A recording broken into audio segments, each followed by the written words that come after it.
Assalamu alaikum warahmatullah. And sorry for the short delay. We can get started now, inshallah. I'm going to share the screen. Sayyidina, Salam.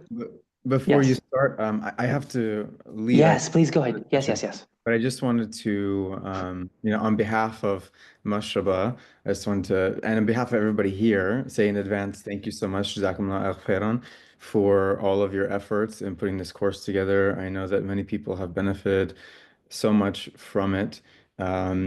And just to let everybody else know, if you haven't seen the emails yet, that we're talking about potentially Sayyidina Faris putting on a course on the Sufi path of knowledge text, and really not necessarily more of a book club or a study group rather than a course, maybe we could say. So that's something that's possibly in the works. And then we have a number of other things that we currently have going on. We have the discussion on this book, this translation of the Quran, with Dr. M.A.R. Habib and Dr. Bruce Lawrence that's taking place. We have 3 more sessions of that during Ramadan, and then we have a number of other things that might be coming up. We may have some talks by some interesting shuyukh also joining us during Ramadan. So if you've replied to the email or to the questionnaire or the registration, you said that you wanted to be added to our mailing list, then we will definitely inform you about those things, inshallah. And yeah, I'll let you get started, Dr. Faris, but thank you so much, and Jazakumullah khairan to all of you.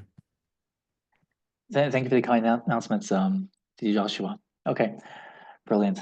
Then without further delay, let's share the screen.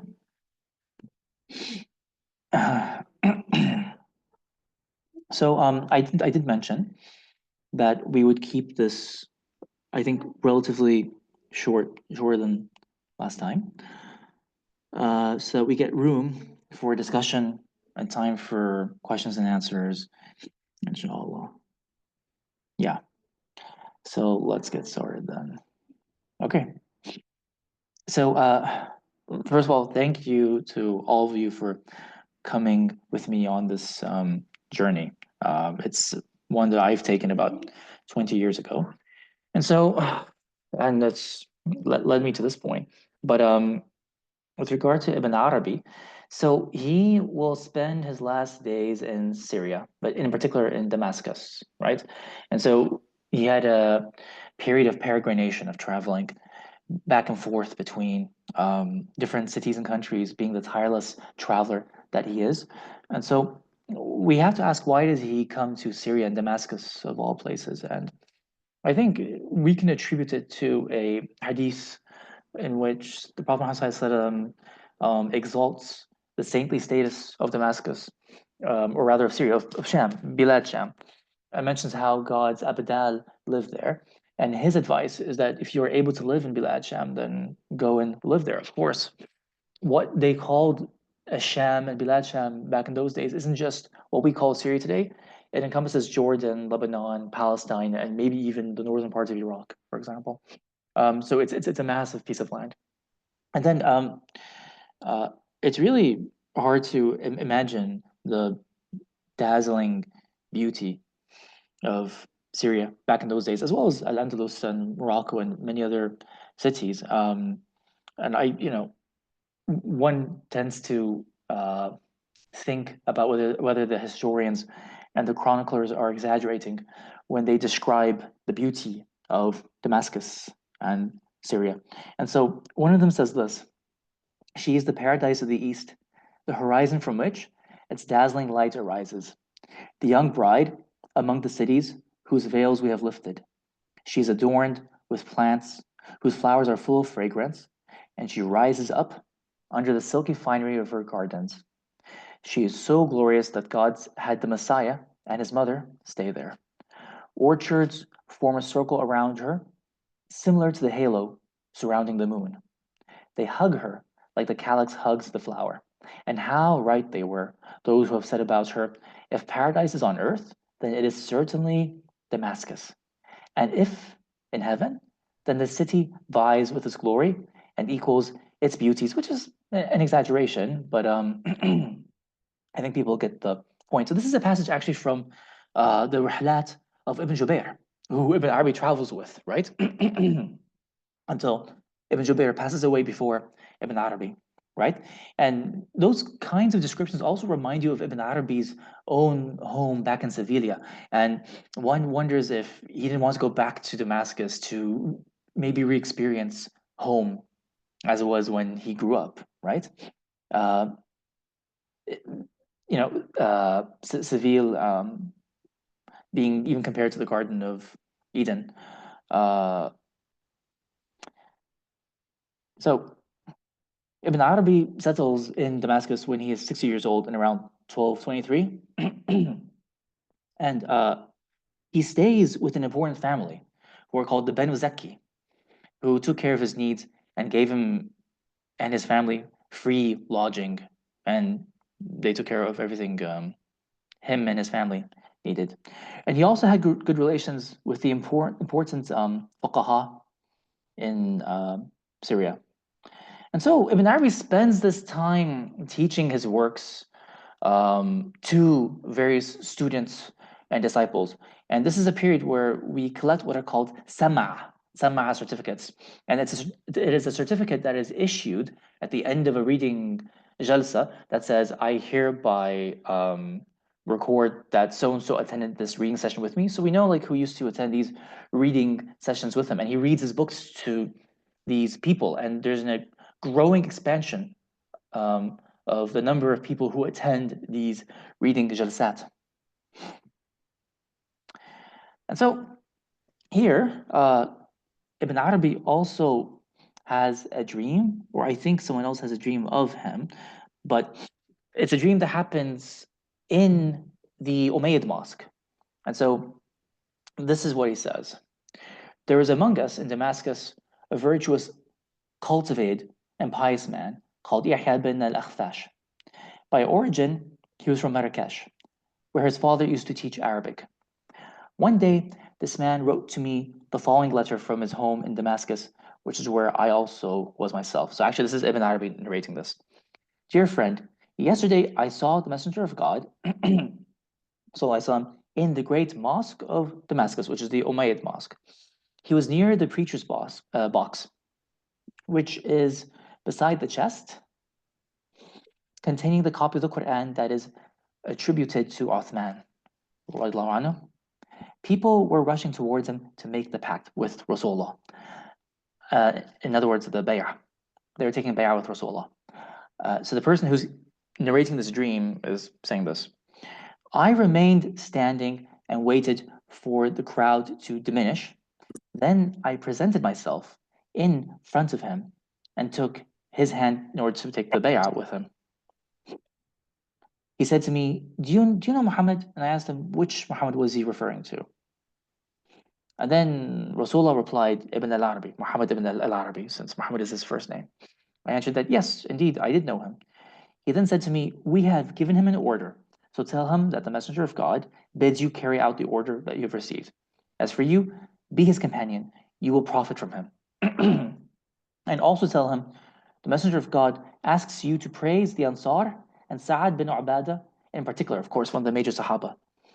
Then he called Hassan bin Thabit in the dream, who was the poet of the Prophet ﷺ, over to us and said to him, Hassan, teach him a verse which he will transmit to Muhammad al-Arabi, who will then compose his poem. Afterwards, the Messenger of God said to me, when he has composed this eulogy of the Ansar, transcribe it in a fine and readable calligraphy, and take it on Thursday night to the tomb that you call Qabr as-Sitt. There you will find a man called Hamid or Hamid. Give him the poem. As soon as he related this to me, Ibn Arabi continues, I composed this qasida on the spot and presented it to him. And of course, he can compose it on the spot, right? Because we saw that he was given this gift in the last session of composing poetry spontaneously. And so we can now like get into the teachings. And this is where he will transmit the Akbarian legacy that will endure for future generations. One of them is to do with the comportment that is necessary to walking the spiritual path, which means adhering to the Sunnah. So whatever he taught, the foundation of his teaching remained that nothing other then full and complete conformity to the prophetic sunnah would bring about this change, this transformation in one's inner self in order to reach knowledge of the divine. And plus, on top of that, in order to be God's Khalifa on this earth, even down to the smallest details. He persistently advised his disciples never to cut their hair, nails, and beard, or even take off an article of clothing without being in a state of ablution or wudu, because he explains everything we own will be called to testify either for us or against us on the day of judgment. And so Ibn Arabi plainly, Claude Haddad says, Ibn Arabi plainly insisted on this point repeatedly in the presence of his students. And so he says, one day I entered the public baths to perform the great, the major ghusl. And there I encountered Najmuddin Abu al-Ma'ali ibn Lahab, I think, or Lahib, who was one of my companions. As soon as he called out to the barber to come and shave his head, I cried out, Abu al-Ma'ali, because he wanted to tell him you should be in a state of wudu. Even before I could get my words out, he replied, I am already in a state of wudu. I had understood you. And so these kinds of teachings come down even to the smallest and finest details in following the sunnah. So another one of the practices, another one of the supererogatory practices that Ibn Arabi prescribed for his students, two of them in particular are known to us. One of them was mentioned before, which is called muhasaba, right? Which is the examination of one's thoughts and conscience, and which involves keeping a daily, kind of like a notebook or journal of the thoughts that cross one's mind. And the other is to do with the recitation of what's called the shahada, the tahleel, doing 70,000 tahleel in order to save the soul of someone who has died.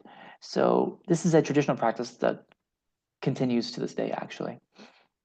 Regarding the second practice, Ibn Arabi says in the Bab al-Wasaya, which is the last chapter of the Futuhat, I recommend that you purchase your soul for God and preserve yourself from the fire by reciting the formula La ilaha illallah 70,000 times. So that's the point of the practice.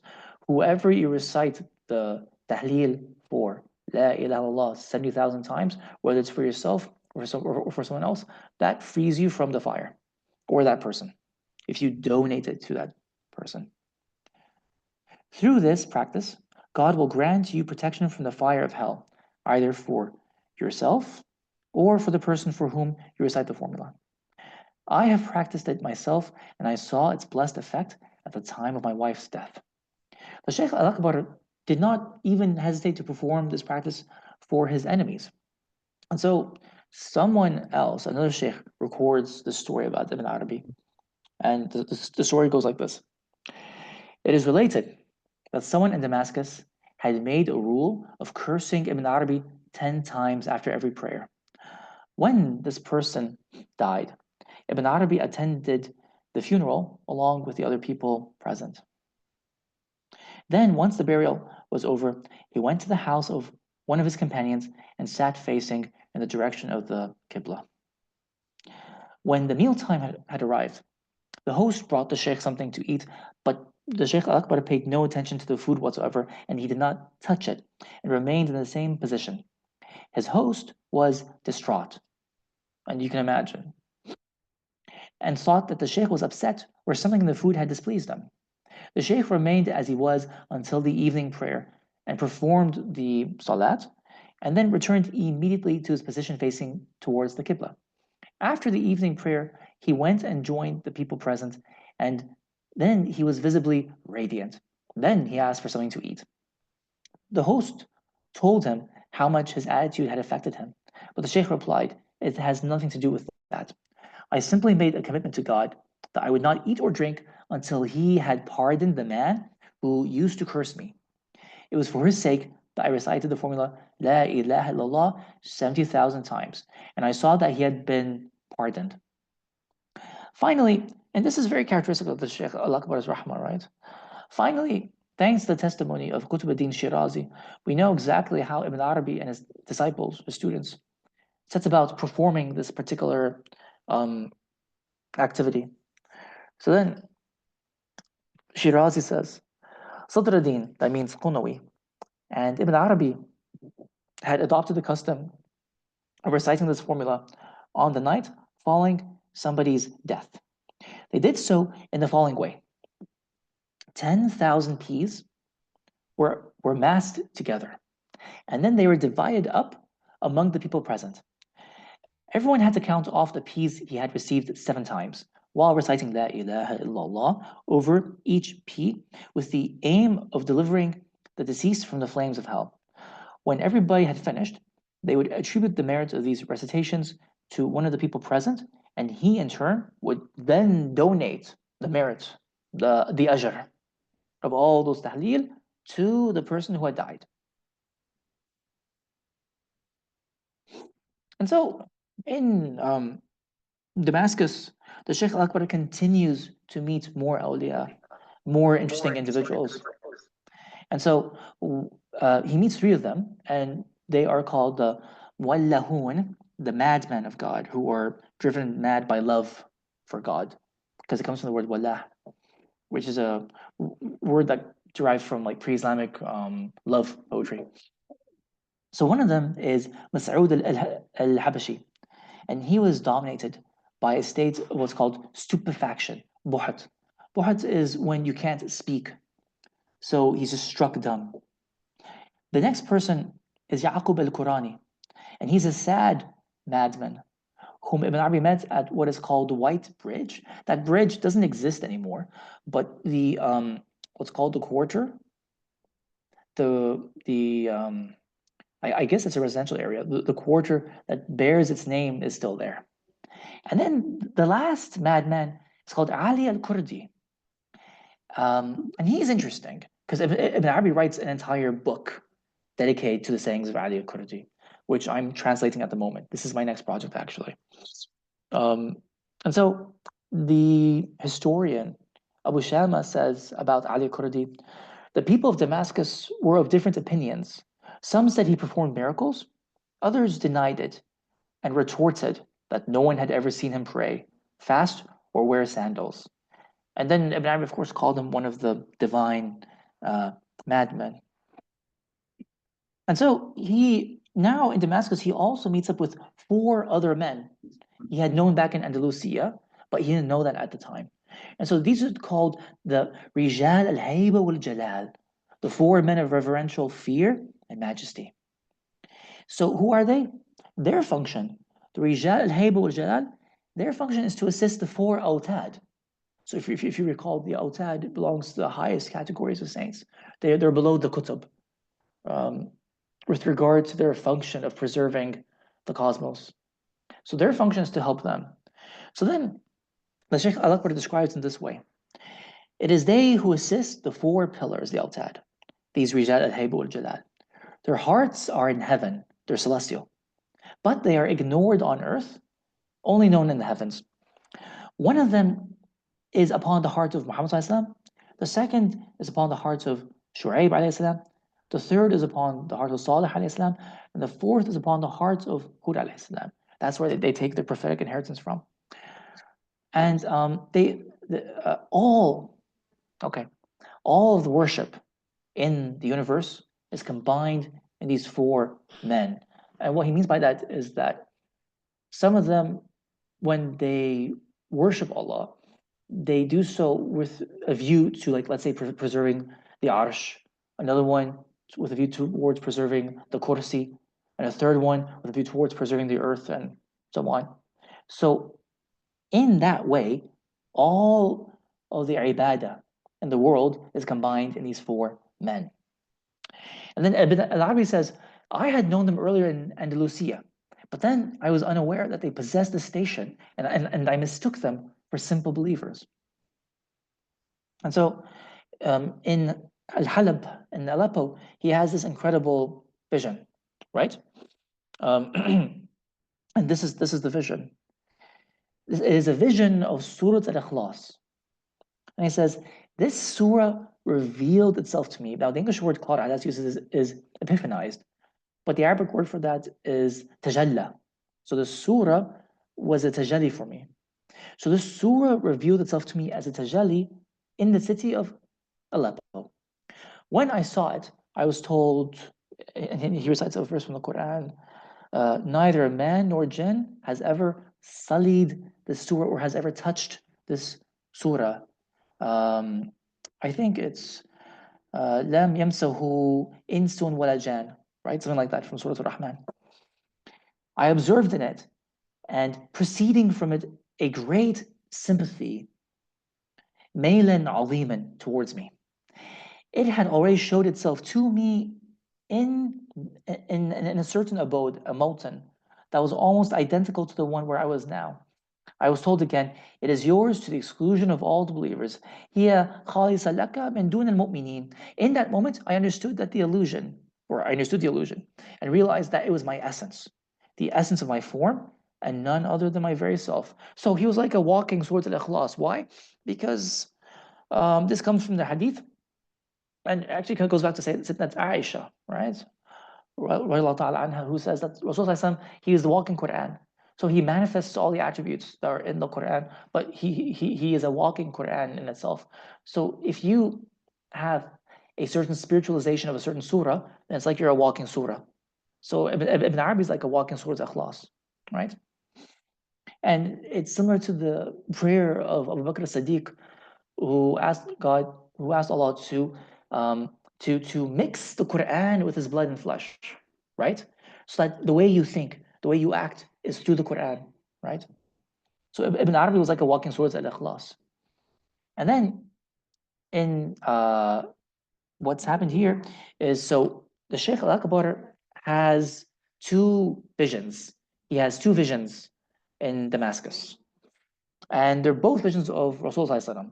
One is concerning the question of the angels, and a second vision concerns the it's a certain mas'ala on the animals, but we'll come to that in a minute. So Ibn Arabi here is going to be remembered, or sorry, he was to remember this particular year in 624 is the Hijri calendar, which is 1227, for having two visions he had of the Prophet Muhammad. The first one occurred on the night of Wednesday, the 20th of Rabi' al-Awwal, and allowed him to resolve the interesting question as to who is superior, men or angels. So this is a thing that ulama used to debate. Some said that men are superior to the angels, and some said no, angels are superior to men, right? And really, it's a relative question. You could say it's both, right? But this is what happened in the vision. He said, I saw the Prophet ﷺ in a vision, and I asked him about this matter after mentioning to him the different opinions held by the ulama. The messenger said to me, angels are superior to men.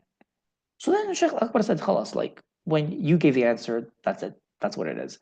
So he said, I have faith in your reply, but what arguments am I to give if I'm asked about this matter, right? So he said to me, you know that I am the best of men, and you are also familiar with the hadith I have transmitted from Allah, in which he says, whoever mentions my name inside himself, I mention his name inside myself. And whoever mentions my name in an assembly, I mention his name in an assembly better than his. What is this assembly better than his? That means the angels. How many men have mentioned the name of God in an assembly where I, the Prophet, was present? And so, what does that mean? How many men has God mentioned in an assembly better than that assembly? And then the Shaykh Al-Akbar said, nothing could have delighted me more than this discussion, because it was an issue that was bothering me. And then the second vision happens on the 23rd of Dhul Qa'dah in the same year. And so, in 624, Ibn al-Arabi had another discussion with the Prophet ﷺ, this time regarding the resurrection of animals. So he said, I asked him if animals will be resurrected on the Day of Judgment, right? And some of you might even remember there's a hadith to that effect, that the goat that was unjustly killed by another goat will have his chance to take revenge, right? So that would seem to suggest that there is a resurrection for the animals. So then he replied, no, animals will not be resurrected on the day of judgment, which is a bit ajib, because then that means how do you explain this hadith? So Sheikh Al-Akbar said, I asked him, is that certain? Is there no possible interpretation of the matter? So yaqeen min ghayri ta'wil. So is this yaqeen min ghayri ta'wil? And he answered, yaqeen min ghayri ta'wil. It is certain with no interpretation. And then Ibn Arabi has this third vision, but this happens a bit later in 628, which means 1230 of the Gregorian calendar, as the year in which God spoke with him as he spoke to Moses, to Musa alayhi salam, without intermediary on the blessed plain. It's a phrase that's taken from the Quran, buqa'a mubarakah. And how did he speak to him? In a space the size of the palm of one's hand, in a language that bears no resemblance to created language. What is understood by the person hearing it is precisely what is uttered. So from what he told me, I understood this in particular. Be a heaven of revelation, sama'a wahi. Be an earth of spring water, ard yanbu'a, and a mountain of fixity, a mountain of immutability, jabal taskeen. Now, the most important thing that happens, of course, without a question of a doubt, in Damascus, and this happens in 1229, right? Quite close to the years of Ibn al-Arabi's death, is he receives the book that is called the Fusus al-Hikam from the hands of Rasulullah in a dream. And this is a book that, this is the book that Ibn Arabi is known by. And it is one of the, it's considered to be one of the most controversial books, because well, for one, it contains what's called the quintessence of Ibn Arabi's teachings, but it also contains certain themes that are deemed to be controversial by some of the ulama. And so this is the book that is subjected to harsh vitriolic critique by what you might call them, I guess, the enemies of this Akbarian legacy. Ibn Taymiyyah is one of them, and the ones who come after him, and by others who aren't necessarily enemies, but are just baffled by what's in the book. So this is it. And so this is the vision.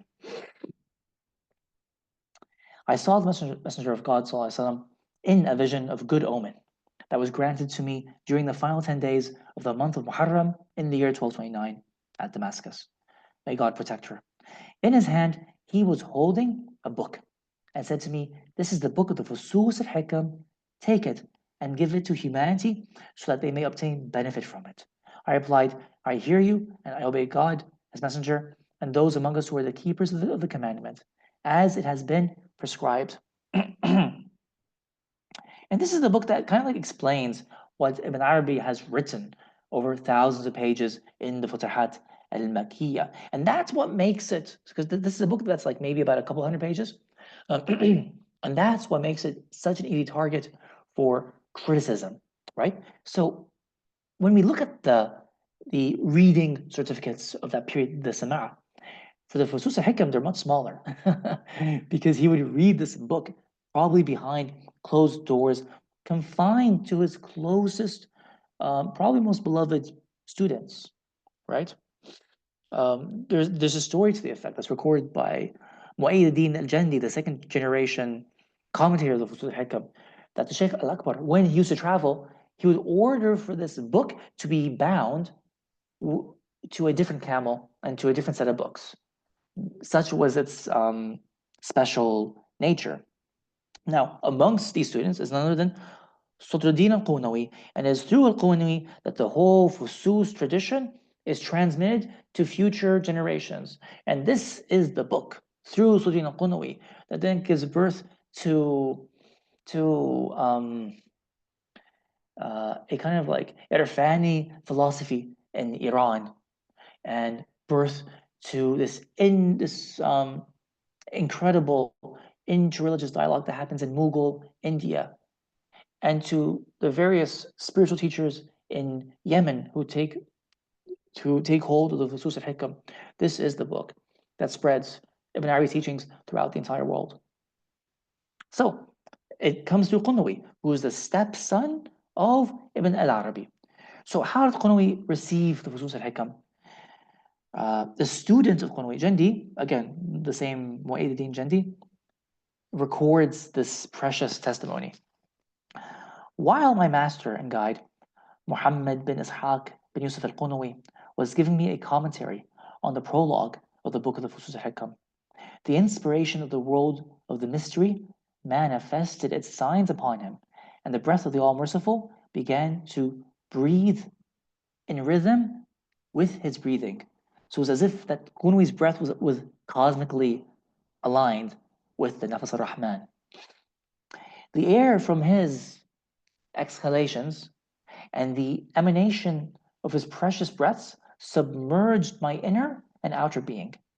His secret, I think he says, batanahu and batani, his secret governed my secret, my batin, in a strange and immediate manner, and produced a perfect effect upon my body and my heart. It just feels very yogi-like. Maybe it's not, but I just thought I'd put this picture. In this way, God gave me to understand in the commentary on the prologue the contents of the entire book, and in this proximity inspired in me the preserved contents of its secrets. When the Sheikh Qunawi realized what had happened to me, and that by this means the divine decree had been fulfilled, he related to me that he too had asked our master, the author of the Fusus, Ibn al-Arabi, to provide him with a commentary on the prologue, and had made him perceive the core of the quintessence reserved for those who are endowed with intellect, and had produced in him a strange effect by virtue of which he had understood the contents of the entire work. And so it's through Qunawi that he preserves so many precious testimonies about the Sheikh al-Akbar. So we'll go through some of them. Now, Qunawi, there is an oral tradition. So Stephen Hertenstein tells us that there is an oral tradition about Qunawi, and that he used to stay up at night memorizing the works of Ibn al-Arabi, but to do so, he would tie a rope to some stones, and he would kind of like have it suspended from a beam above his head, and he would hold the rope so that if he started to get sleepy and the stone kind of like fell down with a slam, that would wake him up and he'd continue memorizing the works of Sheikh Al-Akbar. Of course, I mean, whether the story is true or not, I think the level of devotion and dedication his students had to his works, I think, is unquestionable. And so Stephen Hertenstein also tells us this. In Salahuddin's writings, we find precious glimpses of Ibn Arabi's own inner life, right? And so this one is about how Ibn Arabi had knowledge of the secret of predestination, Sir al-Qadr, and would therefore never pray for anything unless it was destined to happen. And if you've been taking the classes on Fasshith, you'll know that this is one of the themes of Fasshith, that one of the higher or highest group of saints will not pray to Allah to ask for something unless he knows it's supposed to happen, especially with regard to himself or herself. So then Ibn Arabi, or sorry, Qunawi says, I witnessed that in our Shaykh for many years in innumerable things. He told me that he once had a vision of the Prophet ﷺ who said, Allah answers your prayers more quickly than you can utter them. And then he was, right, he also says this. If the Shaykh al-Akbar wanted to know the real condition of someone, he would gaze at them and then give news about their future becoming until their final resting place. So he could tell that person what was going to happen to him in the future. He was never wrong. And the Shaykh al-Akbar was not only able to see into the reality of people in the present, this power also extended to those people in the past. Sorry, it extended to their past as well. He had the power of meeting with the spirit of any of the prophets or saints of the past whom he chose. He was able to do this in three ways. Sometimes he made their spirits descend into this world, where he perceived them in a subtle corporeal form, so like in a subtle physical form, similar to the one they possessed while alive. Sometimes he induced them to present themselves to him in his sleep, so he would see them in his sleep. And at other times, he would cast off his own corporeal form so as to meet them. So in other words, Sheikh Al Akbar would cast off his bodily form and his spirit would rise up in order to meet them. Uh, yeah, I think that was it.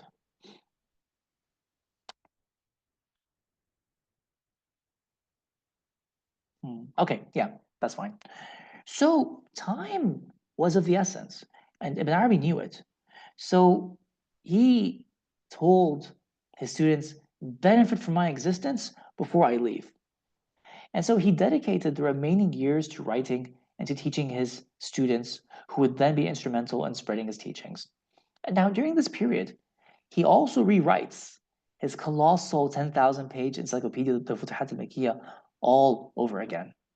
So today, the print edition that we have is based on this second version, based on Ibn Arabi's own written manuscript that he rewrote in this period. So he wrote the Futuhat al-Makkiyah twice, despite how big it was. Now, he has a vision a few years before his death, in which he was told he would have 1,000 spiritual children.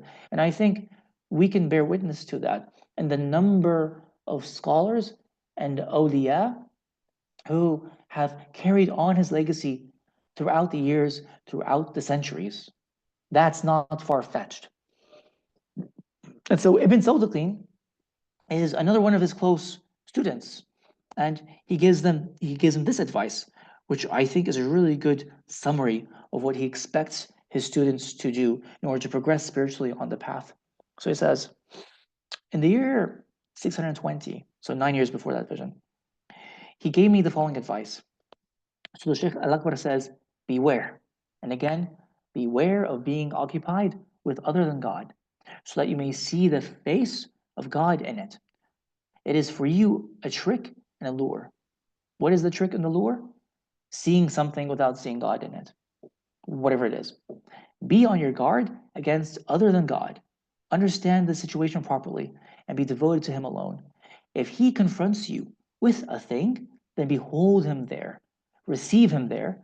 Do not stay with the thing and thus exclude Him, which means your concentration is on the thing that's occupying your attention, but you are in ghafla. You are not noticing God in it. And so the Sheikh Al Akbar passes away peacefully at the age of 76 years old in 1240, which I believe is 638 in the Hijri year, in order to finally meet the Supreme Companion. Now, there is this popular legend, which some of you might know, that suggests the way he died. And this is how it happened. It was by him saying something controversial out loud in the public square, whereby people gathered around him and killed him. What did he supposedly say? He walked up to a group of people and said, "Your Lord is beneath my feet." So they become outraged and kill him. But then when they dig up the spot where he supposedly said, "Your Lord is beneath my feet," they find a chest of gold, so as to suggest that what he was saying is that you worship money. That's not a story that's very likely, historically speaking, because the historian of the time who records the death of Ibn al-Arabi, all he says is that he had a janaza hasana. He had a pretty nice funeral. If this story actually happened, he could not fail to have noted it. And it's also out of character for Ibn al-Arabi, because it belongs to the kinds of utterances that are called the shatriyat, that he criticizes. So it would be very out of character for him to do something that he criticized. And he says is a mark of imperfection. So it contradicts his own nature and the nature of his teachings. So most probably he had a quiet funeral. And so he tells us of his own hopes for those who will preside over his funeral when he dies. And he says, I ask of God, both for myself and for my brothers, that when our lives reach their end, the person who performs the funeral prayers over us be a servant whose hearing, sight, and speech are God. May it be so for me, for my brothers, for our children, for our fathers, our wives, our friends, and for all Muslims among men and among the jinn. Of course, here we can say Ameen. Now, that is the end of his life, properly speaking. But I'm going to quickly go through what I think is the quintessential teaching of Sheikh Al-Akbar's um, whole legacy, which is to do with rahma, right? So it would be, I think, appropriate to end the whole the whole series on this note. So Sheikh Al-Akbar, he promises to intercede for anyone who comes within his sight. And I think we might have come across this vision in a different session, maybe the third or the fourth one. So he says, God promised me shafa'ah, intercession on the day of judgment for whoever falls within my sight, those I know and those I do not know. And it's a rather extraordinary statement. So I've given the reference and the Arabic. He said it. ووعدني بالشفاعة يوم القيامة سبحانه وتعالى في من أدركه بصري ممن عرف وممن لا أعرف. Those who I know and those who I don't know. He will intercede for all of them. And so he also has another vision when he was doing his Mi'raj. He said, I raised the ladder of ascension and mounted it. I was given the possession of what's called the extended light, and the hearts of the people of faith were brought before me. I was told, ignite them with light, for the darkness of covering up the truth has covered them, enveloped them, and nothing but this light can dispel it. So I was overcome by rapture during that ascension. And so I think this is Stephen Hertenstein. He tells us that the extraordinary rapture, which Ibn Arabi says he experienced during this vision, is like the parable of the shepherd and the lost sheep, and an indication of the extreme divine desire to be known and his pleasure at the restoration of a lost soul to true knowledge. So Sheikh Al-Akbar has this kind of this inayah for all the believers. Now, it's not just the believers. He even has this inayah for even what we might call the traditional antagonists of any religious tradition. So the great master, Sheikh Al-Akbar, is not content to only finding excuses for ordinary people. These traditional antagonists come within his scope too. Really, he has his rahmah for all beings, including the devil, who's called Iblis in the Islamic tradition. So Ibn Arabi shows us how, in a conversation between Iblis and one of the great men of God, Sahl Tustari, there's a conversation that happens between them. And in this conversation, Sahl Tustari mentions that it's not possible for his mercy to embrace you because you're the devil. So then Iblis says, wait a minute. Doesn't Allah say in Surah Al-A'raf, وَرَحْمَتِ وَاسِعَتْ كُلَّ شَيْء, right? My mercy embraces all things. So Iblis tells the surprise master that since it embraces all things, well, guess what? I am one of those things because I'm a thing, right? It's called a nakira in Arabic, and this unknown this unknown ism, right? And so to call something a shay, it's ankara and nakirat. It's the most unknown of all things, which means it's the most general of all things. So my mercy prayer says kulla shay, everything, and Iblis is a thing, so it embraces him too. And I am one of those things, which is mercy and praises. So then Ibn Arabi then tells us on this problem, it was Iblis who was Sahl's teacher. It also extends to the tyrannical Pharaoh, from the story of Musa salam and the children of Israel, Bani Israel. The Quran pictures his final moments just before being drowned in the ocean when chasing Musa salam. And this is a really interesting teaching. Like you could do a whole lesson just on Pharaoh, right? Now, the ayah says, when the drowning overtook him, he said, I believe that there is no God but he in whom the children of Israel believe, and that I am one of those that surrender. Now, the overwhelming majority of scholars say his repentance, this tawbah is rejected, right? And that is the norm. Because really, the idea is that this tawbah comes too little too late, right? But Ibn Arabi and his school of thought are one of those rare exceptions. And he argues that firmly that Pharaoh's repentance is acceptable to God because God's mercy is too great to reject the plea of someone who's on the brink of drowning and despair. So although he suffers the punishment of drowning in this world, he gains salvation in the next. Now, there's all sorts of proofs that go into this mas'ala, and he gets into each one, but I'm not going to get into it, right? Because that deserves a lesson on its own. He goes through each Quranic ayah, he goes through each point about this mas'ala. And this even extends to the Antichrist, the Masih al-Dajjal, one of the most evil beings, right? Are the way Ibn Arabi looks at such people are like the way one might look at men with a disease like gangrene. And the only way to help him is through amputation. And this mercy causes the spiritual doctor pain because of the suffering he has to induce in order to help that other person. And so Ibn Arabi, to that effect, has a vision of this with the Prophet Muhammad. And so the Shaykh Al-Akbar says, nothing more marvelous than the property of rahmah can be seen. The physician suffers pain in himself in the measure of his mercy toward the companion of this illness, because his mercy cannot be put into effect in the person without causing him pain. And so he says, I saw this in a sound unveiling, which is a kashf sahih. I saw this in a sound unveiling and an explicit locus of witnessing, a mashhad, while the Prophet Muhammad, the Messenger of God, Rasulullah, was with me. God had commanded him to slay the Antichrist because of his claiming divinity. But Rasulullah was weeping and apologizing to the Masih ad-Dajjal for the punishment, saying that none of it was in his own was in his own hands.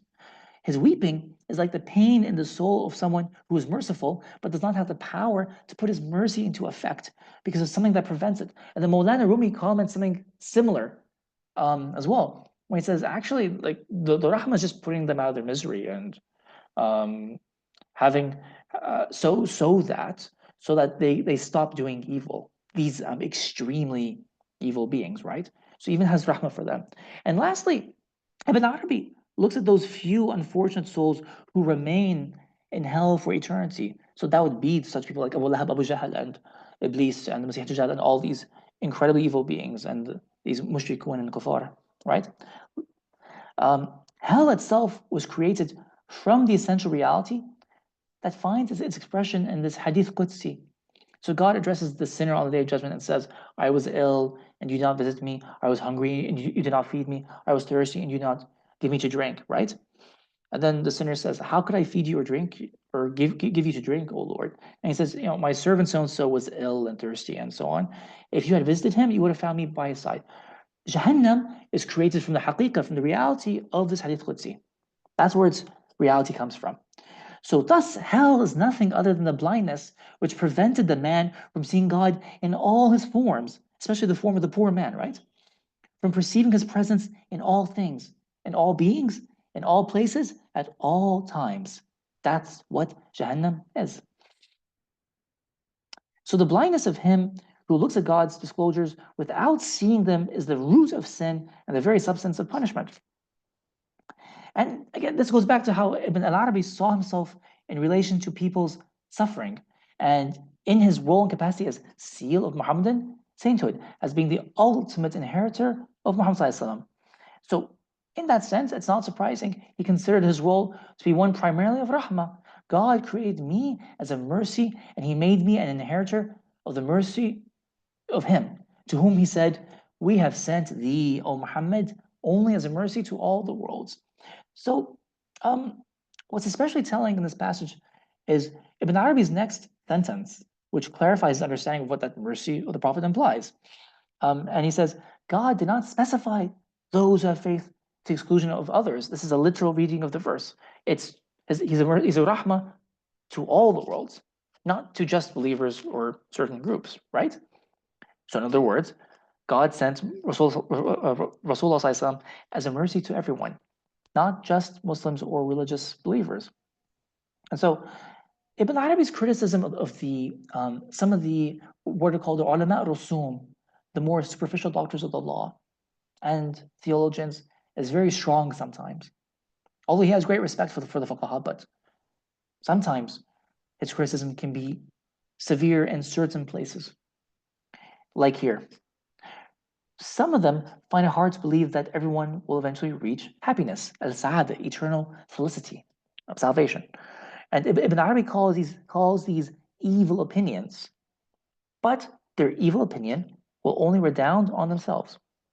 So he says, I saw a group of those who dispute concerning the all-embracingness of God's mercy, maintaining that it is confined to a specific faction, a specific religious group. They curtailed and constricted that which God has made all-embracing and wide. If God were not to have mercy on any of his creatures, he would forbid his mercy to those who say this. But God refuses anything but his mercy's all-inclusiveness. And then he further says, I found in myself, whom among those whom God has innately disposed toward mercy, that I have mercy toward all of God's servants. And we have no doubt that he is more merciful than we are towards his creatures. Yet we have known from ourselves this extravagant mercy. So how could punishment, chastisement, be everlasting for them when he has the attributes of all-pervading mercy? God is more noble than that. Punishment can't be forever. Pain can't be forever on that basis. So the Quran says that for some beings, the stay in hell will be forever. That's true. But nowhere does it say that the punishment will last forever. Again, it doesn't say that the pain and the punishment will last forever for certain individuals, right? So this Quranic verse seems to support Ibn Arabi's view. O my servants who have been immoderate against yourselves, do not despair of God's mercy. Surely God forgives the sins, all of them, jamia. And then Ibn Arabi explains he brought forgiveness and mercy for the repentant and those who do who do good deeds, and he also brought for those who are immoderate. I mean, that means those who do not repent. The latter he forbids to despair, and he confirms the point with his word all, jami'an. Nothing could be greater than the divine eloquence concerning the final issue at the servants for, is that what he says? The final issue of the servants at mercy, right? So those few individuals like the devil or the Antichrist who remain in hell forever are called the people of hell. They're called Ahl Jahannam, precisely because this is their abode. It's where they belong. In other words, it is where they came from, so it's their home. Because of their infernal nature, their fiery nature, it's nari, and the nature of their constitution, their mizaj, they would not be happy anywhere else. All that is happening is that they are going back to their home. It is not the location that determines bliss or chastisement, but the nature of the person who enters that location. So he says, bliss is nothing but what is accepted by the constitution and desired by the soul. Locations have no effect in that. Wherever agreeableness of nature and attainment of desire are found, that is the person's bliss. And so they enjoy themselves in hell. If they were to enter the garden with the constitutions that they have, they would suffer chastisement because of the garden's equilibrium, its mizaj. And then he says in several places that the pleasure of hell is precisely the removal of suffering and pain. But this is not something small, given hell's severity. The enjoyment of the companions of the blaze is tremendous after the punishment. Once the period of the punishment ceases, then when they feel this na'im, then the enjoyment of the companions of the blaze is tremendous. For they witness the abode, which is hell, while security is one of its properties. There is no surprise if roses are found in rose gardens. The surprise comes when roses grow up in the pit of the fire. So why do they suffer then? Ibn Arabi says that the soul's wretchedness derives from its refusal to submit to God's wisdom and to accept its own nature. The wretched, the ashqiya, have chastisement only from themselves, for they are made to stand in the station of protest. They seek the reasons for God's acts among his servants. Why did such and such happen? If this, and that had happened, it would have been better and more appropriate, right? But eventually, however, their state changes, and they come to realize that there is no profit in questioning God and refusing to submit to their own nature. So when the period is drawn out for the wretched, and they come to know that dispute has no profit. They say that agreement is better. That's when, at this point, that is when their situation changes and their breaking off from God disappears. Then the chastisement is removed from their inwardness and they achieve ease in their abode. They find an enjoyment known by none but God, for they have chosen what God has chosen for them. And at that point, they come to know that their chastisement had only been from themselves. And so when the denizens of hell accept their own natures, they realize that they will never leave the fire and they will not want to leave it. When they give up the thought of leaving, they become happy. So they enjoy bliss in this measure. This is the first bliss they find. Thereby, they find that the chastisement is sweet, right? The adab becomes ulub, right? Because you talk about ma'an, right? You talk about sweet water. So the adab becomes ulub, for the pains disappear, even though the chastisement remains. Like the outward form of the punishment remains, but inwardly they experience it as bliss. They will find a pleasure only known by God, and they will say, "Praise be to God who is giving, kind." And so the reason Ibn Arabi's scope is so wide is because of his own nature, standing in the station of no station, maqam la maqam, which is unqualified. He's not qualified by any particular quality. And so he says, among the human race, there are forms that carry the arsh, the throne, upon which the all-merciful Rahman is seated. I am one of them, and the best of all the pillars belongs to me. It is the treasury of compassion and mercy. He has made me, so this is using Stephen Hertenstein's translation, he has made me an unlimited mercifier, which I think is something like rahiman mutlaqan, something like that. Despite my knowledge of suffering and hardship, I have found there to be no hardship that does not contain softness and ease, no punishment that does not contain mercy, and no constriction that does not contain expansion, and no narrowness that does not contain enlargement. Thus have I known the two orders. And so God has shown to me in my inner being during a vision, and he said to me, "Make my servants know what you have perceived my generosity. Why do my servants despair of my mercy? When my mercy embraces everything." And so this is the leitmotif of divine compassion reaching out to all beings. It gives the work of the seal of Muhammad's sainthood its dominant quality, the quality of a universal message of hope, of a haunting reminder that rahmah, meaning not just mercy, but loving mercy, a haunting reminder that rahmah will have the last word, because all men worship God whether they know it or not, because it is the sigh of the all-merciful that brought them into existence, because each of them bears within him the imprint of one of the infinitely multiple faces of the One. It is to eternal bliss that they have been and are being guided from the beginning of eternity. As a messenger of divine mercy, Ibn Arabi wished to be its instrument. That is what he was in this world, through the token of a saintliness whose effects are not extinguished with his death. He will also be its instrument in the other world, because as he has promised on the day of judgment, he will intercede on behalf of everyone who comes within his sight. This is a picture of his maqam in Damascus.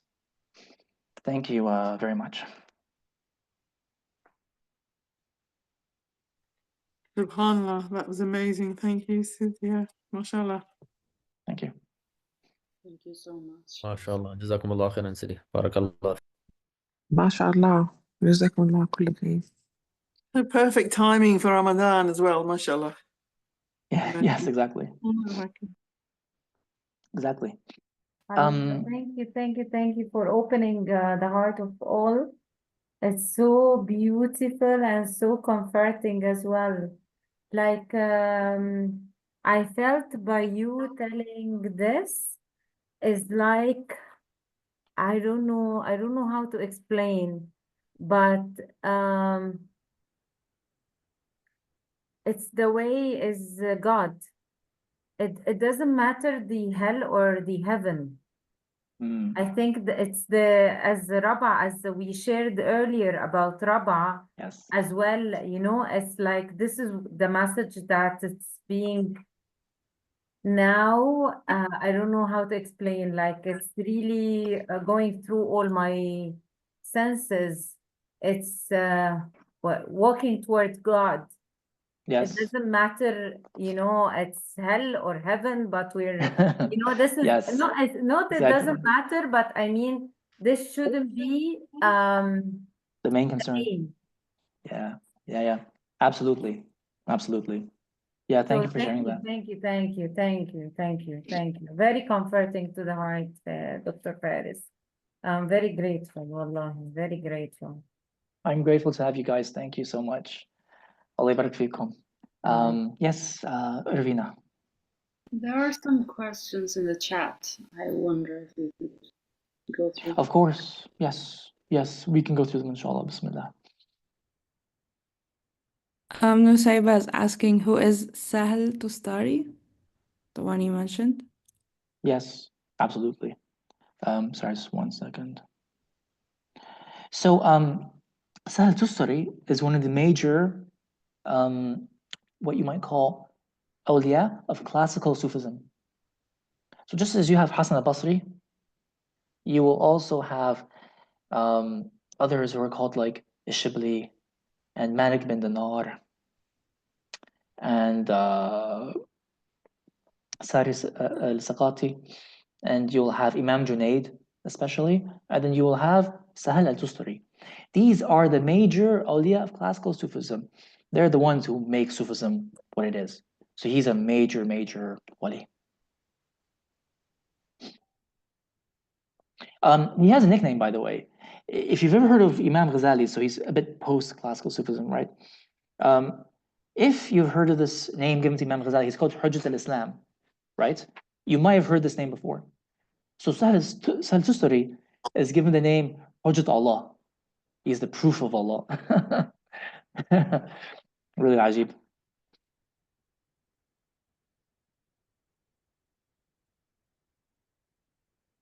Can you clarify the story of Ibn Arabi and the story of him connecting to Allah? He connected to Allah through the hand. Oh, so that was a vision, but he said that Allah spoke to him on a field, what's called a buq'a mubarakah. It comes from the Quran, Surah 28. Buq'a mubarakah, but it's the size of the palm of his hand. So it's a strange vision. And then he talked to him in a way that doesn't resemble human language. That was the vision. And so what he understood from his words was, he said, be in yourself a heaven of revelation, sama'a wahi, and a earth of spring, ard yanbur, I think, and also be in yourself a firm mountain, Jabal Taskim. So it's a vision where Allah talks to him on a blessed plain, the size of the palm of one's hand, and he talks to him without an intermediary, the way he talked to Musa alayhi salam, without any veils, without any hijab. So just this is Jumna, so I'm with Munira, just to get clarity, Dr. Faris.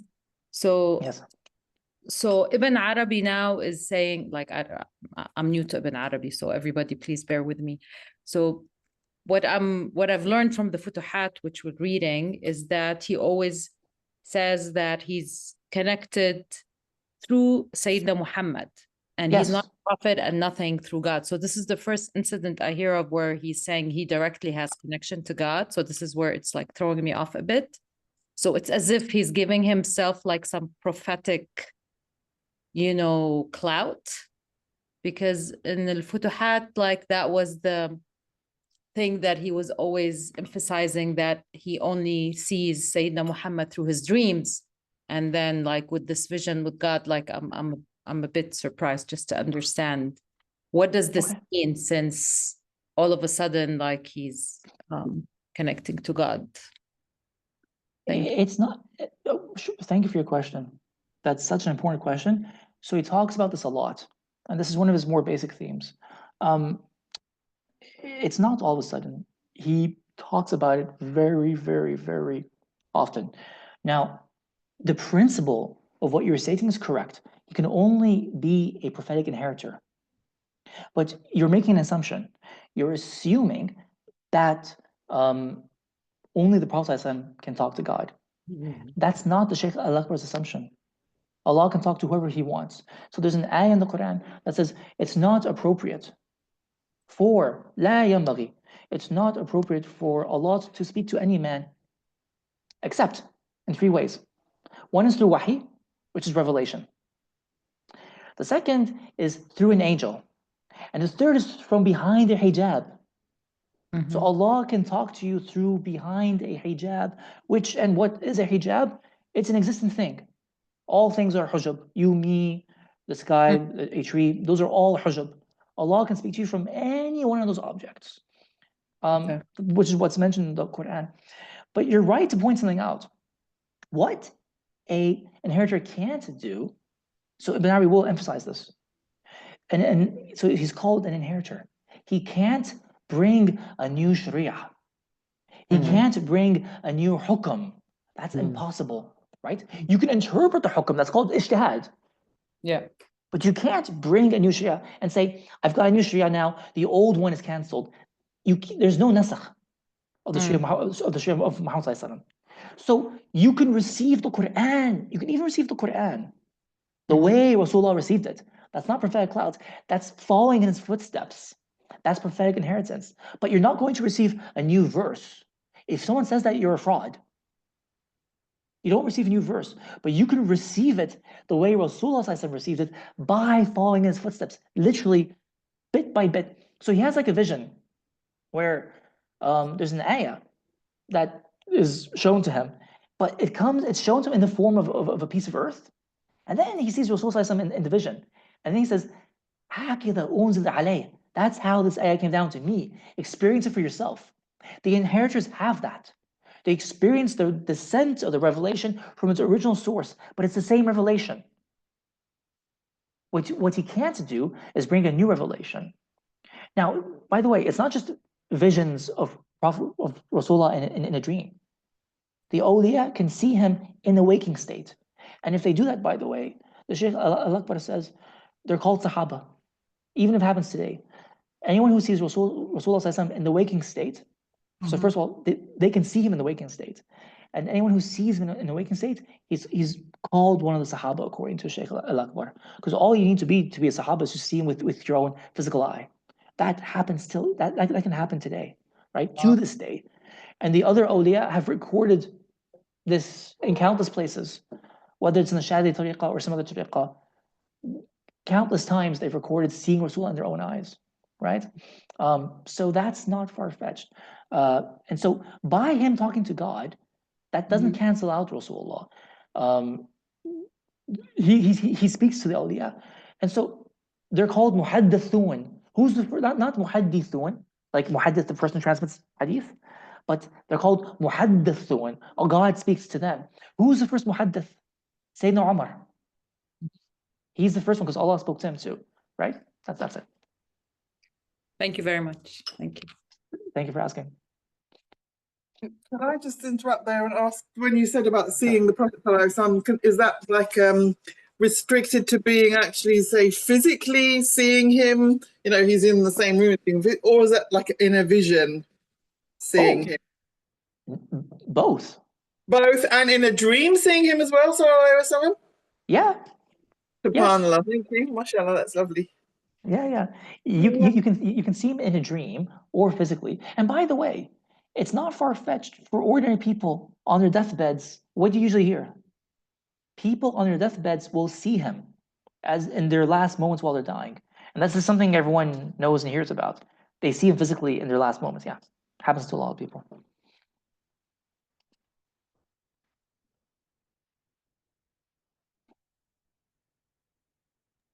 I also want to answer a question about studies during Ramadan for Mashaba. If you guys here have gotten the reminder email, if you could reply to it to keep you on the mailing list, and inshallah, if we announce anything during Ramadan, you will be the first one to know. But for now, we're stopping fusus during Ramadan, and we're having, as Joshua said in the beginning of this meeting, the Quran verse translation is also linked in the same email if you want to join the upcoming 3 sessions. Thank you so much. Thanks so much for that. So there's this other question. Let me take this question and then I'll come to you, Sahar. On the angel matter, please repeat the hadith. So it's to do with mentioning Allah in an assembly. Like when you mention him, he mentions you in a better assembly, in a better jalsa. So like Rasul Sallallahu Alaihi Wasallam mentions Allah. So the hadith means Allah is going to mention Muhammad Sallallahu Alaihi Wasallam to an assembly that's better than him, according to the wording of the hadith. Who is this better assembly? The angels. But by the way, this is a relative hadith, because there's no question that even though the angels are superior to men, Rasul surpasses them all, including angels, because he will do something called, he will open abwab shafa'ah on the day of judgment, Yawm al-Qiyamah. And so he intercedes for the whole of mankind. But he also does shafa'ah for the angels. He does shafa'ah for men, jinn, and the angels. So no one is superior to him. But in general, angels are superior to human beings. Yeah. Sahar, please, go ahead. Dr. Faris, you were mentioning Khalifa a lot, like the word Khalifa of us being on earth. I don't know the translation in English, but anyways, yeah. So, but anyways, I've heard that not everyone is Khalifa. Like it has like what do you call it, conditions, or it has Sure. like you know, is it possible to clarify this? Thank you. الله كل خير. Yeah, absolutely. If you mean like in the old days, like the Muslim Ummah used to have a Khalifa, like for people, but you mean the spiritual one. No, the spiritual one, like Yeah, Khalifa yeah. على الأرض Yeah. yeah, like Khalifat Adam, Adam عليه السلام.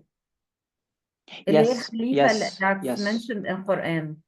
Yeah, absolutely. Yeah. To be, so I don't have like exact conditions, but I'll tell you in general, for someone to be a Khalifa, that's one of the highest maqam of wilaya and sainthood. That's the reason we were made. If someone has this maqam, then he has done what, and he or she has achieved what he or she was made for. This person who is Khalifa, you see, in Arabic, this is the Khalifa is called the Mudaf, and then Allah is Mudaf ilayh. So if you are Khalifat Allah, that's the condition. This person is attached to no one but Allah, because that's the Mudaf ilayh.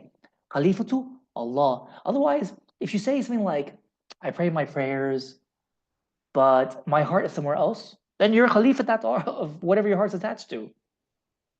Maybe you're Khalifat Nas, maybe. Or each person can be the Khalifa of their own household. That's also possible. But to be Khalifa to Allah, it's when your heart is attached to no one but Allah, and Allah is your. It's when there is wilaya. So wilaya means there's tuwalli and tawliya. Tuwalli and tawliya. So that means He takes charge of you, and in return, you implement His commands on earth. You take charge of His affairs, right? So that's when you are, when He is your hearing, He is your seeing, He is your hand with which you grasp, and He is your foot through which you walk. That's one level. The person is a Khalifa. Now, that's when you see through Allah, you hear through Allah. But there's a higher maqam. When you reach this higher maqam, Allah sees through you. Allah hears through you. That's a higher maqam, and He walks through and He grasps through you. This person is a Khalifa. And he's basically Qutb Zaman, basically. جزاكم الله كل خير، جزاكم الله كل خير يا رب، وبارك الله فيكم يا رب. Allah يبارك فيكي. We have two questions from Ilyas, and I want to get to the second one first. He's asking, are we going to keep the WhatsApp group? And I think you'd be more than happy to answer questions there, Dr. Faris. Yes, yes. So my thinking is, I mean, let's take a vote on this. But my thinking is I keep the WhatsApp group open for a little bit, maybe, I don't know, one week or something like that. And then like we can take final questions and stuff. And then I think it's good to close it because the WhatsApp group has served its purpose. And everyone is of course free to get in touch with me personally, inshallah ta'ala. But I mean, if you guys protest violently, let me know. Okay, we'll do that, inshallah. He's also asking, how did the Sheikh die? He died peacefully, but there's no specific story about why he died. Like there's different stories here and there, like you'll hear about them. But what they'll have all in common is that he died peacefully, right? But I don't know exactly how he died. Like in which room, what was he doing when he died? I don't know. Hi. I just wanted to ask about those people staying in hell. Yes. Where's is there something in Quran that's like it's a new idea, completely new notion. I always like when they say when I read the Quran and no say people suffer forever in hell, it was very scary. And then there's this new thing that you're saying that they actually are enjoying themselves in hell almost, or I didn't understand the whole thing. I don't understand it. Plus, where is it? Is that said bil Quran? Yani, no, yeah, it's a new idea completely. So I want to say one thing before I answer the question. The way Ibn Arabi reads the Quran isn't the way you and I read it.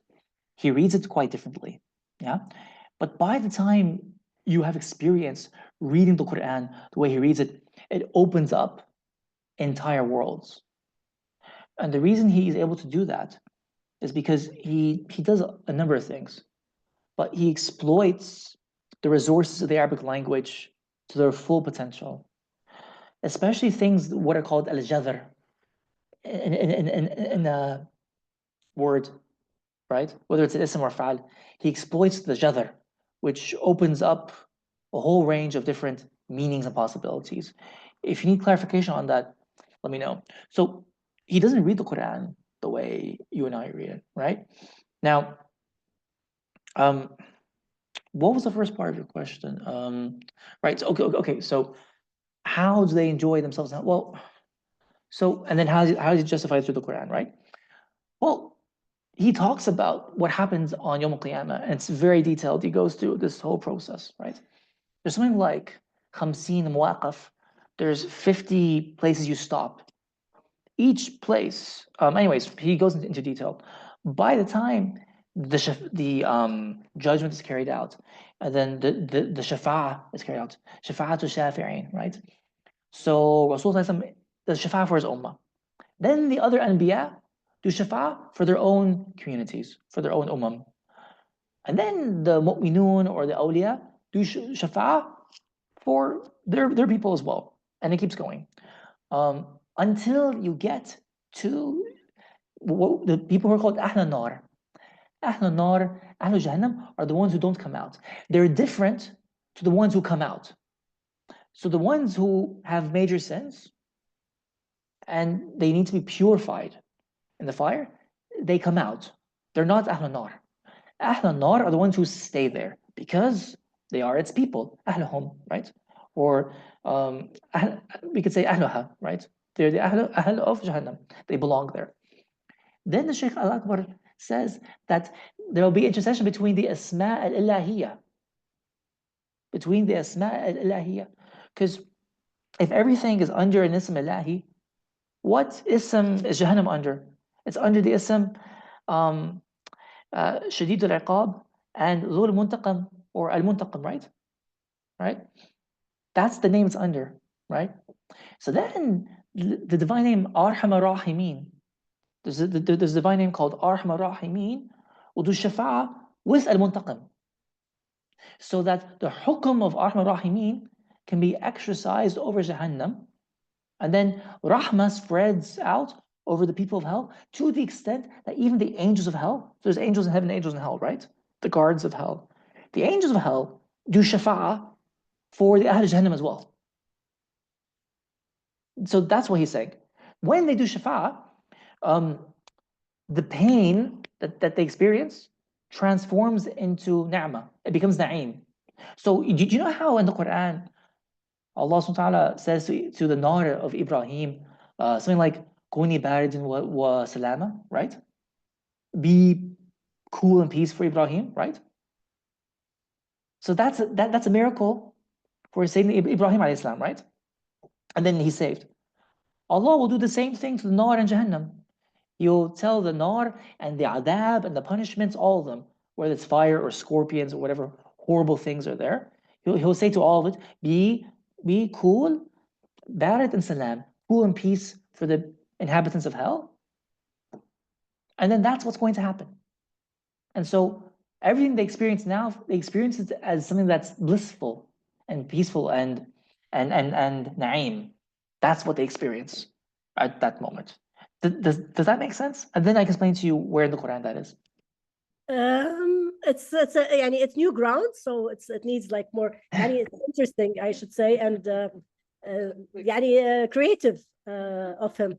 But I mean, obviously he like I'm just beginning, so it's just a nice way to look at things. Sure. Yeah. But thank you. If you want to read more about it, it's in William Chittick. I'd recommend William Chittick. So Heirs of the Prophets, last chapter, and there's other places you. Just quick, do you think it could be all like almost like metaphors, or not just metaphor? Like, I don't know how to say the word really because it's but it just like almost like metaphor, almost. Not for Ibn Arabi. Okay. It's literal. If he wants something to be metaphorical, he'll tell you. Ah, okay. Great. Thank you. He means it absolutely literally. Otherwise, so where is this in the Quran? In the Quran, it says, وَرَحْمَتِ وَاسِعَتْ كُلَّ شَيْءٍ. So that means his mercy, so that means my mercy includes everything, right? Well, the people of hell are things, so it has to include them too. That's one way he justifies it. Another way he justifies it is from another ayah that says something like, يا عبادي الذين أسرفوا على أنفسكم لا تقنطوا من رحمة الله إن الله يغفر الذنوب جميعا. He forgives the sins, all of them. That's how he forgives the sins for them. So he reads the ayah as saying he forgives the sins for them too. And there's another ayah. And so he has many proofs. You're asking for proofs. He has proof upon proof upon proof upon proof. It would take a whole lesson just to go through all the proofs, right? But when he says, like, for example, you know the verse in Surah Nisa, when Allah says that he forgives all the sins, but he will not forgive anyone who is doing shirk with him. Yes. Right? Now, here's another justification. The Shaykh Al-Akbar, and even the Emir Abdul Jazairi, he says one thing. So we'll say two things. The Emir Abdul Jazairi, he says, yeah, but that threat doesn't have to mean. So how do you read that verse? It doesn't have to mean he won't forgive you and you'll be punished forever and ever and ever and ever. It could be he won't forgive you without one punishment happening first. So it could be that he punishes you and then you're forgiven. That's one way of reading the verse. It doesn't have to mean you see? The verse doesn't have to mean that you won't be forgiven ever and ever and ever. It could also mean there's a punishment that he won't forgive that you do shirk with him until a punishment takes place. Once the punishment takes place, he can forgive you, right? But there's also other verses that talk about like certain groups staying in hell, right? Like that's a different story. But just with regards to that verse, that's how he reads that verse. Now, the Shaykh Al-Akbar, he also says something else as well. He says that for verses like that, right? And other verses too. He says that the Quran was revealed in which language? Arabi Mubin, right? So that means the Quran is going to talk in the language of the Arab. That doesn't mean your Arabic and my Arabic. Definitely not my Arabic. It means in the language of the Arabs before Islam. They're super classical Arabic, right? So in their language and their idioms, so they used to recite poetry. What's one of their ways of talking, their ways of expression, and what's one of their poems? One of them is, but I have to show you the exact Arabic so that you hear it. But the idea is like, one of the poems is, if I ever make a threat, a wa'id, right, against you, so I say, I will punish you and do this and that, I forego my threat.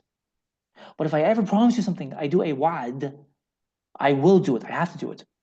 Because it's considered one of the characteristics of a noble Arab and a noble Arab chief, that if he makes a threat, he will forego the threat, remove the threat. He doesn't have to carry it out. It's just a threat. But if I promise you something as a noble Arab chief, that's the character that's being shown in the Quran. I must do it. So if I promise you Jannah, you will have Jannah. You must have it, right? If you believe and so on and so forth, right? And you do righteous good deeds and you stay away from the bad deeds, then I promise you Jannah. He has to give it to you. But the threat, he can choose not to do it because of that poem in the Arabic language, which says, when he says, I will punish you if you do this and that, that's a threat. It's not a lie if he says, I won't do it anymore. It's a threat. He can choose to forego his threat. He can choose to forego the wa'id, but he has to keep the wa'ad. Just like, in English, if I say, I told you 100 times, it doesn't mean the number 100. It just means I told you lots of times, right? So that's an English expression. So there are Arab ways of speaking too. And this is one of Al-Arabi's proofs. Thank you. Thank you. Wow. Sorry, someone had their hand up. Was it Ravina? Not now, but I'm curious for the question about the La ilaha illallah Yes. 70,000 times. It was a question, should we do it? Should it be done in one sitting or in one day or? There are rules to that, but I need to double check them. But I believe, if I'm not mistaken, it has to be continuous. So it would be in one sitting. I remember my friend told me once that 3 days max, but it's continuous. But let me double check. Thank you. Thank you. Dr. Faris, does it have to be done under supervision? Or it's okay to do it? No, yourself, because this isn't khalwa. It's just Okay. what's called al-ataqa min an-nar, freeing yourself from the fire or someone else. That doesn't need supervision, no. I've heard of 1,000 as well, like 1,000 a day. Mhm. So I'm Let me not double. really sure. Yeah. Let me double check. جزاكم الله خير. Allah يبارك فيكم. 70,000 times, Iman. 70,000. That's the number. Allah, I think there are questions up, right? I don't want to lose any questions. Yes, I'm going back up right now. There was one by me too. Yeah, please, Ravina, go ahead. Just I'm gonna charge my yeah. There is a poem and you can read in the chat. It's by Mevlana, and maybe you can read it and then just. Did you find it? Should I? I found it. Okay. So, yes, on death I've left me.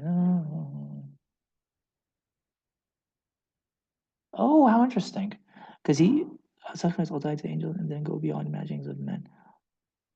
Yeah, by the way, wonderful poem, obviously. And that would also mean that angels are superior to men as well. Exactly. In general, yeah. But yeah, but then isn't he implying somehow that some men will just go beyond the maqam of angels?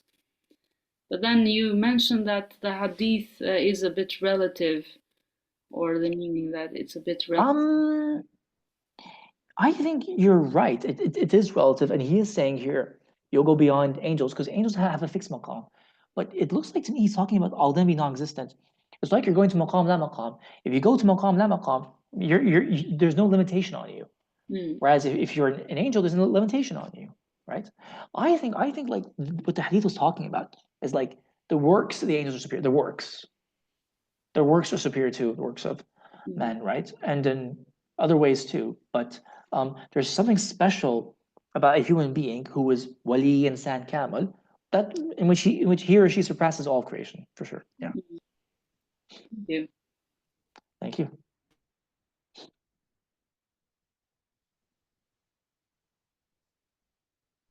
Sahar has left a question in the chat. Are Rijal al-Hayba wa al-Ijlal for Yes. each era too? Do they change or they are the same through time? I think it's the same number. I think it's the same number because Ibn Arabi will talk about this a lot. He'll say if the number changes or it doesn't change. I think this is like a fix. There's always Rijal Hayba to always help the Otad. But I think I should probably double check that, to be honest. But yeah, it's a good question because some categories aren't for all times, and some categories are fixed. They have to be there in each time. So actually, this one I'm not 100% sure. Let me double check, inshallah. Can I ask something in regards Yes. to the morphogenic field and when you said al-buq'a al-mubaraka? Yes. Because when he said his hand, most of the people who use the morphogenic field, they will Yes. sense it in their hand. Mhm. And is there any correlation or anybody who mentioned any proximity between the two?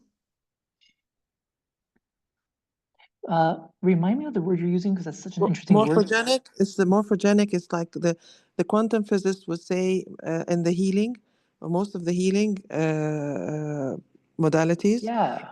They use different grids of like the Reiki, the pranic, they all use different grids of the healing, which is the morphogenic, where all the birds they fly in the same wave. Yeah. Yeah. These waves are supposed to be the morphogenic field, which is the highest of the grid, which is, they say, when you achieve bliss, which is part of it is achieving the healing as well. I feel like that reminds me of Rupert Sheldrake in a way. Yes, Yeah. that's it. That's it, the isn't it? morphogenic. Yeah. That's Robert Sher. But they use it in lots of healing, family constellation, and lots of things. But when he mentioned hands, the first thing when you practice any of those, that you feel it, you sense it on the hands. Yes. And especially it's the field is correct when you said al-buqa, like any correlation between buqa, because the field is very like it's wrapping it in one place. SubhanAllah. That's a new insight for me. Thank you. I You're so kind. I didn't think about that, but subhanAllah, because it's like these things, like you discover them over time, right? Yes, yes. And it's just like, yeah, But subhanAllah, yes, thank you for sharing that. That's so thank you. interesting. But Oh, another thing for the angels, they in pranic healing and any other healing modality, the angels is a layer to lessen the load for divine energy. So it's obviously you have to thank all the God, of course, and all the masters, all the and the angels, the archangels, and everyone, because they're as if it's you have a high voltage coming to you, download, and the angels are intermediary to lessen the load. So, and everyone is surrounded by specific angels depending on their capabilities. So, people who are into healing, they have specific angels who are around them to help them and assist them. People into writing, they have other angels to specific for the writers. So each and every people capability, they have specific angels are assisting. Is there any mention of this in Hadith or in Sufi? in different ways. Obviously, like it will not talk about the energy and stuff. It won't use those kinds of words. Yes. But it will talk about angels with different functions and angels who do different things for sure. Yes, and that's a whole other subject. MashaAllah. Thank you for sharing that. That's yeah. Oh, thank you. Tahaffuhum is like in Arabic. It's a very interesting word we not commonly use. Tahaffuhum al-malaika, which was in Mazakir al-Zikr and specifically, and I'm always intrigued by the word. What's the meaning of tahaffuhum exactly? Comes to you. I need to double check it and look it up. I understood it as like walking barefoot, but let me double check it. Yeah, it's that's in the Quran, right? Yes, Allah. تحفهم الملائكة is ذكر in every mention of a Yes. place there is ذكر in it. And الملائكة is تحفهم, which is not commonly used. It's not surrounding. It's not. The word itself is very. I'm not an expert, and that's why I don't understand. I would love to know more. And I'm Sure actually. thing. I enjoyed the group so much, but a lot of things were really. It's not easy for me as like to understand it. So I didn't. I had to skip a lot of them, unfortunately. But I would love to go back to the group and enjoy it more. So thank you so much for all the جزاكم الله كل خير. Thank you. Allah يبارك فيكي. Thank you for being with us. Thank you. I think I'll take one last question if there's a question. Otherwise, we'll just call it a night. And I'll just say thank you to all of you for being such wonderful people and for bearing with me. It was honestly my honor to take you on this journey, and I hope you found it to be a journey as well.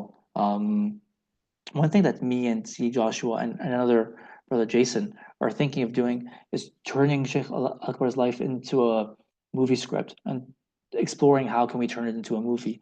If you have any ideas and suggestions, I'd love to hear from you guys. Either a blockbuster or a documentary, something of this sort. Yeah, just a final thought, and just thank you so much for being with me. Inshallah. Thank you very much. Very Just rich. shukran. جزاك الله خير سيدي. Thank you so much. Allah يبارك فيكي. Thank you. جزاك الله خير سيدي فارس. Allah جزاك يبارك فيكم. Thank you. Thank you. Bye bye. الله كل خير يا رب وبارك الله فيك. Amin. Amin. Thank you وياك. so much. This was so Thank you. beautiful. Thank you, Zanira. Thank you for coming. MashaAllah. And looking forward for more إن شاء الله. Yes. إن شاء Absolutely. الله. إن شاء Absolutely. الله. Absolutely. ويعني bless for Ramadan for all. It's just a beautiful session before Ramadan starts as well. MashaAllah. MashaAllah. Thank you. Absolutely. Ma salama. Assalamu alaikum. Bye bye, guys. Thank you. Thank you. Thank you. Bye bye. Thank you. Bye bye.